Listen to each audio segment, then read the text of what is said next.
Et nous sommes de retour à notre magazine Ça va causer. Vous gardez toujours le sourire, vous êtes toujours de bonne humeur. On s'en va tout de suite là dans la région de Gatineau et ça se passe toujours dans le Québec. Nous rencontrons un monsieur qui nous vient d'un pays africain. Son nom c'est Mohamed Diarra. Il est artiste, il est également chorégraphe. Et on va vous présenter également son œuvre, son travail puisqu'il se distingue dans le domaine musical. Bonjour monsieur Diarra, comment ça va? Bonjour, monsieur, je vais bien, je vais bien. Alors, ça faisait déjà un petit bout de temps qu'on s'était promis de se parler. Aujourd'hui, nous avons cette opportunité, cette occasion de vous parler, de présenter également votre travail. Ma toute première question, qui est Mohamed Diarra? Mohamed Diarra est un musicien venu au Canada depuis 2004. J'ai été au niveau national et international. Je représente actuellement la Guinée à travers la culture.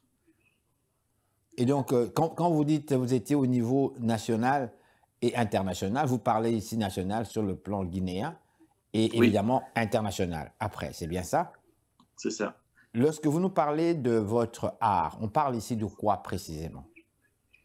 On parle de la culture africaine, la percussion et la danse. Donc la danse Oui, traditionnelle africaine et puis oui, oui, la percussion, qu'on d'accord. appelle actuellement le djembé. On a vu beaucoup de danses traditionnelles africaines, comme vous le savez. Moi, j'aime bien que mes invités situent nos téléspectateurs. Vous nous dites que vous êtes originaire de la Guinée. Et la Guinée, il y a plusieurs formes de danse traditionnelles. Vous le savez aussi bien que moi. Mais juste pour nous éclairer un tout petit peu, on parle de quelle forme de danse traditionnelle? Ben, je peux vous dire, comme vous le savez, en Afrique, il y a beaucoup de cultures, mais en Guinée en particulier, on peut vous dire, quand on vient en basse-côte, parce qu'on a 4 régions naturelles, et chaque région naturelle a sa culture. Alors, étant donné que nous sommes à Conakry, et puis on représente un peu les 4 régions et la culture de ces 4 régions-là. Donc, supposons qu'on prend, comment dire, la basse-côte, on peut dire Makulu, on peut dire Yankadi, on peut dire Sonsonnet, et ceci sont les danses traditionnelles et la musique traditionnelle de la basse-côte. Et si on prend Yoki, ou bien, comment dire là, si on va vers Moine qui on dit Fulani, qui est issu de l'ethnie Peul, et puis si on va au Mandeng, qui est en Haute-Guinée, on a Dondumba, on a Kassa, on a Fankani. Dondumba, c'est la danse des hommes forts. Donc, et puis, on a beaucoup, beaucoup, beaucoup, beaucoup. Si on va en forêt, on a aussi la culture là-bas. Et puis, on a comment dire, la culture des Thomas, la danse traditionnelle qu'on fait là-bas aussi. Donc, c'est ça qu'on fait à travers la culture, à travers le djembé. Monsieur Mohamed Diarra, musicien de djembé aussi. Si vous voulez bien, on va tout de suite là présenter votre œuvre à notre public. Qu'est-ce que vous nous présentez? Le titre? Le titre, c'est ce que j'ai créé ici, là, quand je suis venu, je peux dire djembé d'or. Le djembé d'or, c'est un événement que j'ai créé ici, et puis Mhm. avec la participation de la ville de Gatineau, Oui. qu'on a fait ce programme-là pendant 10 ans. Donc, maintenant, on ne le fait plus. Et donc, j'ai donné le titre Djembé d'or. C'était une création qui vient de moi, donc j'ai donné Djembé d'or.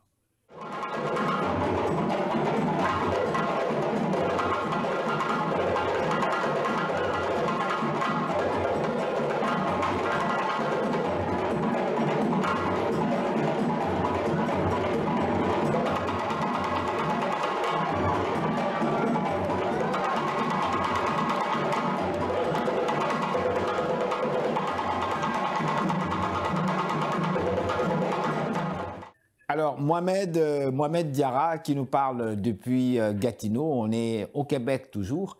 On revient à notre interview. Dites-moi, vous ici depuis quoi? 2004, vous nous disiez que vous êtes arrivé ici, mais qu'est-ce qui vous a emmené finalement? Est-ce que c'était le fait de présenter des dons tournés un peu plus dans le monde et finalement le Québec vous a attiré ou quoi? Comment tout ça s'est passé? Ou bien une femme peut-être? On ne sait jamais.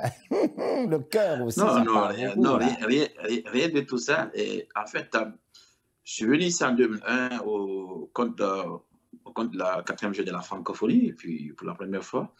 Puis on a eu le Canada. Moi, c'est un pays qui, dans mon jeune âge, je pensais toujours à venir un jour m'installer au Canada.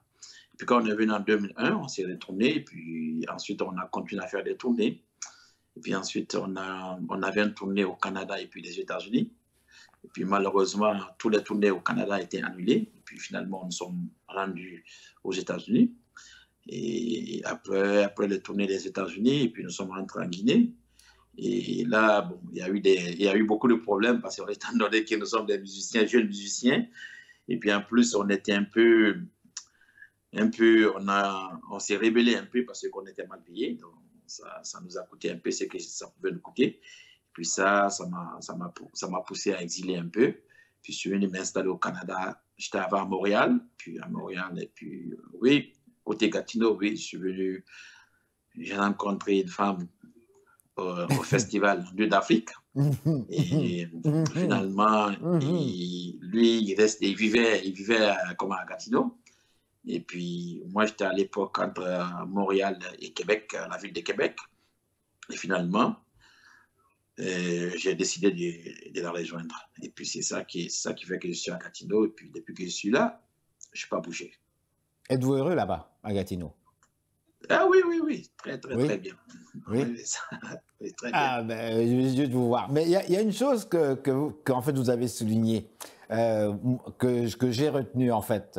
Vous parlez ici, lorsque vous étiez jeune, durant votre jeunesse, vous avez déjà cette attirance, cet intérêt pour le Canada. Comment expliquer cela? Est-ce que c'était vos cours de géographie qui vous ont fait découvrir la carte de l'Amérique du Nord, où était situé Toronto, Montréal, Québec? C'était quoi finalement? Parce que quand on parle de l'Amérique du Nord aussi, on a évidemment Montréal, on a Toronto, mais là aussi en bas, on a aussi New York, on a aussi Boston, qui sont aux États-Unis. Mais vous, c'était plutôt le Canada. Pourquoi? Oui. Comment expliquez-vous cet intérêt dans votre jeunesse? Vous dites bien dans votre jeunesse sur le Canada. Oui. Oui, en fait, honnêtement, c'est comme... moi, j'avais toujours le nom Canada, Australie, Japon, et puis c'était les noms qui étaient... Quand on faisait notre formation, donc on avait les aînés qui faisaient des voyages, oui. Qui faisaient des tournées, et quand ils viennent, nous parlent, ah, moi, je viens du Canada. Donc, moi, c'est comme ça que j'ai entendu parler le nom Canada. Est-ce que c'était pas la petite boisson, la Canada Dry, que nous appelons en Afrique Canada Dry, d'ailleurs? Je ne sais pas si vous vous rappelez de ça. Les boissons Canada Dry. Même pas. Quand ils venaient, ils avaient des chandails canadiens. Ils portaient des casquettes. On voit c'est Canada, c'est beau. Casquette blanche, une casquette blanche. On voit le drapeau canadien qui est là. Non, le pays Canada que je peux parler, quoi. On voit l'emblème du Canada qui est là, mais en couleur rouge. Et puis c'est beau, c'est vraiment beau. Et puis nous, on avait cette idée en tête. Et puis j'étais trop jeune. Je suis venu ça en 2001.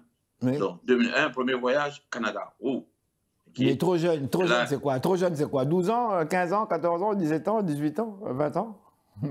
Hein? J'avais quel âge? Oui, trop jeune. Je vous donne la fourchette d'âge, enfin. Ben, je pense que j'avais comme... je n'avais pas... J'étais encore jeune. J'avais comme 17 ans, 18 ans comme ça. Là, ok, d'accord. Ouais. Eh bien, donc aujourd'hui, vous êtes devenu non seulement Canadien, mais Québécois aussi, puisque vous vivez de l'autre côté d'Ottawa. Vous êtes à Gatineau, chez les Québécois. Absolument. Alors, absolument. On va revenir à votre musique comme telle. Vous vous installez ici, à Montréal. Vous avez démarré, je suppose, vos activités artistiques à Montréal. Dites-moi, comment le public montréalais réagissait ou en fait réagit aujourd'hui par rapport à votre musique, puisqu'on sait que le djembé, c'est un instrument qui est très apprécié par les Occidentaux, et moi, je l'ai appris ici d'ailleurs. Oui, en fait, c'était fou à Montréal. Quand je suis venu à Montréal, j'ai trouvé des amis là-bas qui étaient déjà installés à Montréal, qui donnaient des cours de djembé, cours de danse.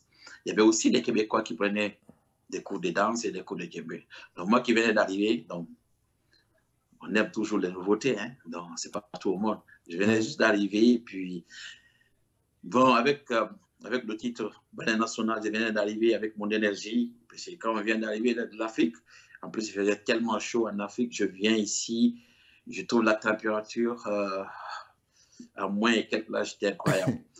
Et alors j'ai donné mon énergie à 100% en faisant de la musique parce que c'était ça mon métier, c'était ça seulement que je connaissais avant. C'est ça que je faisais. Donc, le public était vraiment super bien. Donc, partout où on faisait des spectacles, c'était bien. Est-ce que ça vous a surpris? Pas vraiment. Pas vraiment. Étant donné que je connaissais beaucoup, j'ai voyagé quand même là. Et puis, ça ne m'a pas surpris. Ça m'a pas surpris. Et puis, je savais qu'à Montréal, étant donné que Montréal, c'est une grande ville, donc, je savais qu'il est bon là-bas. Et puis, ouais. Non, ça ne m'a pas surpris. Dites-moi, vous dites Montréal est une grande ville. Moi, je pensais que Montréal était considéré plutôt comme une ville moyenne, du moins à l'échelle internationale, lorsque l'on compare avec New York, avec Paris ou avec Londres. Vous me dites que c'est une grande ville et je vous crois. Mais dites-moi, j'aimerais que vous nous disiez rapido presto, justement, quelle est la perception des jeunes Africains qui sont à l'étranger par rapport à Montréal, puisque pour vous, c'est une grande ville. Est-ce que chez tout le monde, comment est-ce que l'on perçoit Montréal de l'étranger, selon vous? Mais de toute façon, il y a certains qui pensent déjà à l'étranger, que Montréal, c'est la capitale du Canada. Il y a certains qui pensent à ça. Quand on parle de Montréal, tout le monde parle, mais oui. Ben oui, bien sûr que oui. Moi, quand j'étais en Afrique, je pensais que Montréal était la capitale du Canada. Ah bon? Et pourquoi donc? Mais parce qu'on entend souvent, parce que Montréal, c'est francophone, donc on entend souvent parler dans des pays francophones, Montréal. C'est comme Paris.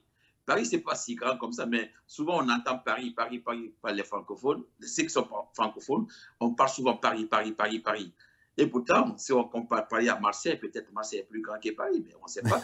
Mais, tu vois, donc moi, je pensais que le fait qu'on parle trop Montréal était la capitale. Mais c'est quand je suis venu pour les 4e Jeux de la francophonie, et c'est là où j'ai su que non, c'est Ottawa qui est la capitale. Donc, des fois, quand j'en parle avec des amis, on se dit, la capitale du Canada, c'est Montréal. J'ai dit, non, c'est Ottawa. C'est comme, ils sont étonnés, comment ça, c'est Ottawa?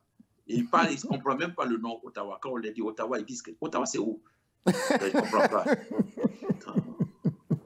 Eh ben, voilà. On peut dire que le Québec-Montréal est très populaire et ça fait plaisir à entendre, effectivement. Ouais. Mais, alors, on va revenir à une autre vidéo. Avant de parler justement sur votre futur, sur votre avenir, qu'est-ce que vous nous présentez maintenant comme vidéo, le titre? On va vous présenter comme vidéo Tiliba. J'ai bien prononcé Tiliba, hein? Ouais, Tiliba. Et ça, c'est en langue... C'est une danse. C'est une danse, oui. Qui est accompagnée en même temps par la musique. OK. Qui vient de la Basse-Côte, dans la région de Bouquet. Et cette danse exprime quoi? Parce qu'on sait en Afrique, il y a aussi des danses pour la mort, pour les périodes, lorsque quelqu'un est en fait décédé. Il y a des familles où on danse autour de cette mort-là. Il y a des danses pour en fait les mariages. Il y a des danses pour toutes sortes en fait d'événements. Vous ici, on parle de quelle danse? Ça, c'est pour célébrer les personnes, les braves personnes du village. Les braves personnes. Les braves personnes, les cultivateurs, ceux qui sont là comme les anges gardiens. Donc, c'est ça. Et puis, quand on danse pour le roi, et puis on fait... Parce que chaque région, parce que c'est beaucoup, hein. Nous, chez nous, chaque région, chaque ville a sa tradition. Oui. A sa façon de rendre hommage à comment dire là, quand il s'agit de faire, comment dire là, rendre hommage à quelqu'un ou bien faire célébrer le mariage ou bien le baptême. Chaque culture, chaque ethnie a sa culture, a sa façon de rendre hommage, à sa musique. Comment on rend. Parce que moi, ce que je vous parle, ça c'est en Basse-Guinée, dans la région de Bouquet. Okay. Donc, si vous allez en Haute-Guinée, il y a une autre musique. D'accord. Mais les deux ethnies disent la même chose. On rend hommage à, ou bien on fait célébration à quel. Donc, mais la musique est différente. OK. Donc nous maintenant, on y va. Donc nous maintenant, on y va à Tiliba, c'est bien ça? À Tiliba, oui. Tiliba, et qui est donc une danse évidemment de votre région. C'est bien cela? Oui. D'accord. Alors on y va donc avec Tiliba.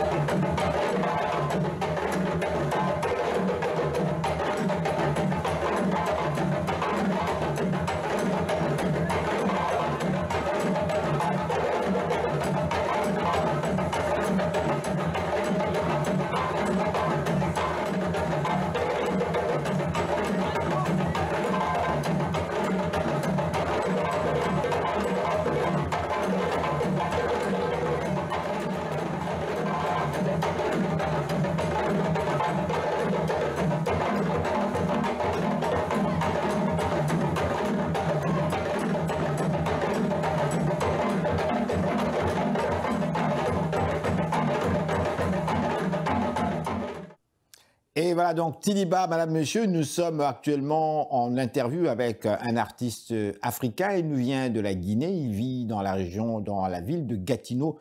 Nous parlons avec lui, monsieur Mohamed Diarra.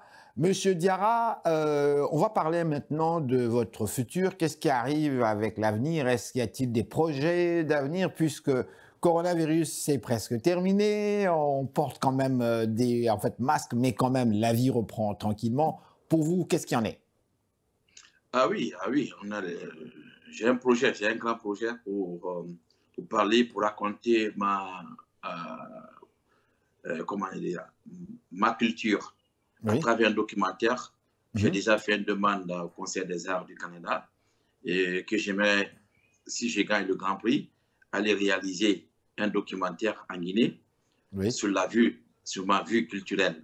Mon passage depuis mon enfance jusqu'à mon traversée ici, jusqu'au Canada actuellement. Donc, je vais essayer de faire ça. Ça, c'est un projet que j'aimerais faire, dont je suis à l'attente.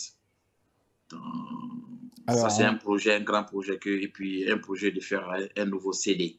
Ok, alors donc on va attendre avec impatience, avoir de vos nouvelles. Dès que vous serez prêt, vous nous contactez. Ce sera un grand plaisir de vous rencontrer à nouveau. D'ici là, je vous demande encore une fois une dernière vidéo, le temps de nous laisser. Et pour notre public, qu'est-ce que vous nous proposez? Je vous propose Cobra. Cobra. Cobra, comme le serpent Cobra. Cobra. Cobra avec Mohamed Diarra, c'est bien ça? Et Cobra, évidemment, ça nous parle de quoi? Ça nous parle de ce serpent dangereux ou bien ça nous parle d'une vision dangereuse? Non, c'est du serpent, là, le serpent. Parce que Cobra, c'est le serpent, une vision qui est là, c'est pas dangereux, mais qui est là, on le flatte et puis qui est là en train de... Comme on pense que le Cobra est méchant, mais le Cobra, il n'est pas toujours méchant, là. Donc, nous, on rend hommage à Cobra. Ah bon, parce que des fois, le Cobra peut être gentil aussi. Oui, il peut être gentil.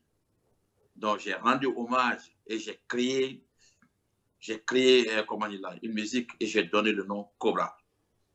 Alors, on y va donc avec Cobra. Cobra, Mohamed Diarra, qui nous parle depuis la ville de Gatineau.